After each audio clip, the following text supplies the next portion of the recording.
Connais-toi toi-même, c'est le précepte numéro un de la philosophie. Mais alors, qu'est-ce que ça a à voir avec l'énergie intérieure? Tout. Oui, vous m'avez bien entendu. Carrément tout. Mais avant d'expliquer comment et pourquoi, commençons par le commencement. Quelle est la vraie signification de cette maxime? Je vais vous donner la meilleure réponse que j'ai tout de suite.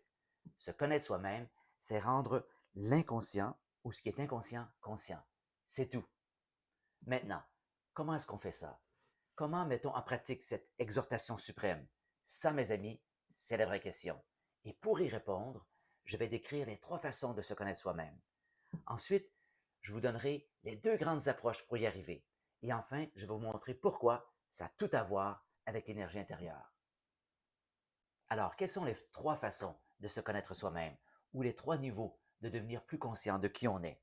D'abord, il y a notre soi conscient, ensuite notre inconscient et enfin notre être entier. Notre soi conscient comprend nos pensées et nos croyances, nos valeurs et préférences, nos habitudes et comportements, nos qualités et défauts, et enfin la facette visible de notre personnalité. Je vous l'accorde, on n'est pas toujours conscient de ces paramètres, mais ils sont assez près de la surface pour qu'on puisse en devenir conscient facilement, je pense. Et se connaître à ce niveau, c'est déjà une étape importante. Par exemple, faire une liste de ses valeurs personnelles, devenir conscient de ses pensées récurrentes, ou bien connaître son type de personnalité. Ce sont sûrement des choses qui vont agrandir la connaissance de soi. Maintenant, creusons davantage. Quelle est la deuxième couche, c'est-à-dire le subconscient? Eh bien, c'est la plus grande partie de qui vous êtes, même si c'est caché. C'est la quille, la partie inférieure de l'iceberg.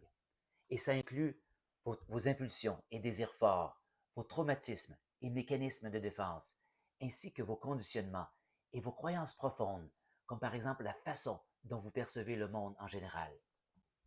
Et se connaître à ce niveau, ça commence à vraiment faire une grande différence dans votre vie, parce que ça vous fait comprendre pourquoi vous pensez à ce que vous pensez et pourquoi vous faites ce que vous faites.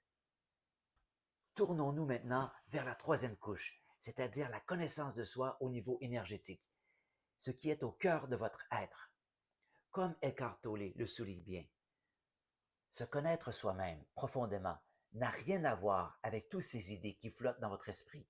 Se connaître soi-même, c'est d'être enraciné dans l'être au lieu d'être perdu dans le mental. Et la meilleure façon de comprendre l'importance de ce niveau, c'est de se rendre compte que le corps ne ment jamais.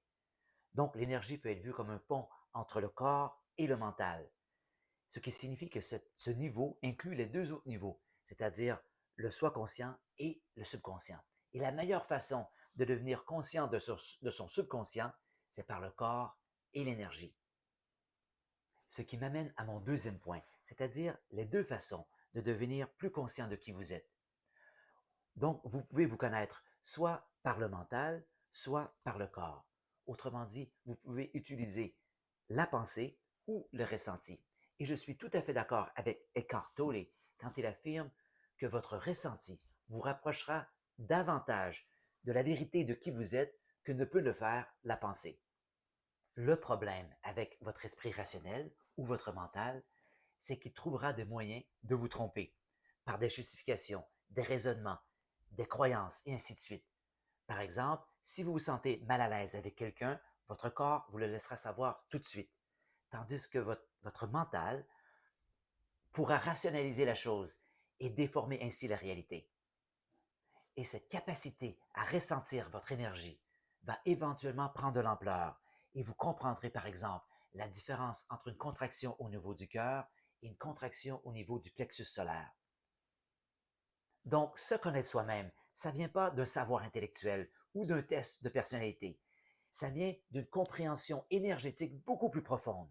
Et sur cette chaîne, je vais vous donner des outils pour vous aider dans cette voie. Le but ici, c'est de comprendre qui vous êtes vraiment sans tous ces masques. En bout de ligne, se connaître soi-même, c'est d'intégrer toutes ces parties de vous-même et de vous sentir entier. D'un point de vue énergétique, ça veut dire de devenir conscient de tous ces blocages qui vous font contracter à l'intérieur et d'étendre cette énergie. Donc, au lieu de vous sentir restreint et contracté, vous vous sentez expansif. Parce que c'est seulement quand vous relâchez ces mécanismes de défense, et c'est-à-dire ces blocages, que vous commencez à vous connaître vraiment. Mais personne n'a dit qu'il s'agissait d'un truc facile. En fait, il y a au moins 4 raisons pour lesquelles les gens ne veulent pas suivre cette maxime suprême. La paresse, la peur, l'ignorance et le manque de temps. Mais le simple fait de devenir conscient de la raison pour laquelle vous ne voulez pas le faire, c'est déjà un excellent départ. Merci pour votre présence et à la prochaine.